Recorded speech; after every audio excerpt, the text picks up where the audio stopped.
2 Chronicles chapter 8.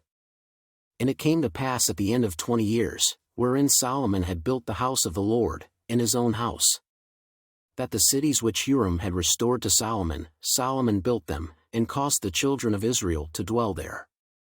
And Solomon went to Hamath-zobah, and prevailed against it. And he built Tadmor in the wilderness, and all the store cities, which he built in Hamath. Also he built Betheron the upper, and Betheron the nether, fenced cities, with walls, gates, and bars. And Baalath, and all the store cities that Solomon had, and all the chariot cities, and the cities of the horsemen, and all that Solomon desired to build in Jerusalem, and in Lebanon, and throughout all the land of his dominion. As for all the people that were left of the Hittites, and the Amorites, and the Perizzites, and the Hivites, and the Jebusites, which were not of Israel, but of their children, who were left after them in the land, whom the children of Israel consumed not, them did Solomon make to pay tribute until this day. But of the children of Israel did Solomon make no servants for his work, but they were men of war, and chief of his captains, and captains of his chariots and horsemen. And these were the chief of King Solomon's officers, even 250, that bare rule over the people. And Solomon brought up the daughter of Pharaoh out of the city of David unto the house that he had built for her, for he said, My wife shall not dwell in the house of David king of Israel, because the places are holy, whereunto the ark of the Lord hath come.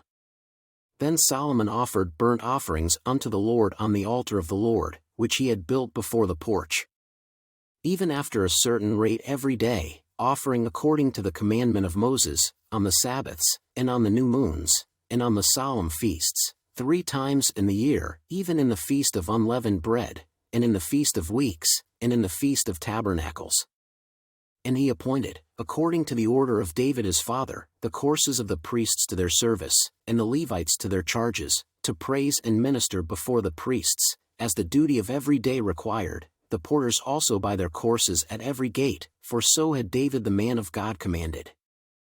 And they departed not from the commandment of the king unto the priests and Levites concerning any matter, or concerning the treasures. Now all the work of Solomon was prepared unto the day of the foundation of the house of the Lord, and until it was finished. So the house of the Lord was perfected. Then went Solomon to Ezion-Geber, and to Elath, at the seaside in the land of Edom. And Huram sent him by the hands of his servants ships, and servants that had knowledge of the sea, and they went with the servants of Solomon to Ophir, and took thence 450 talents of gold, and brought them to King Solomon.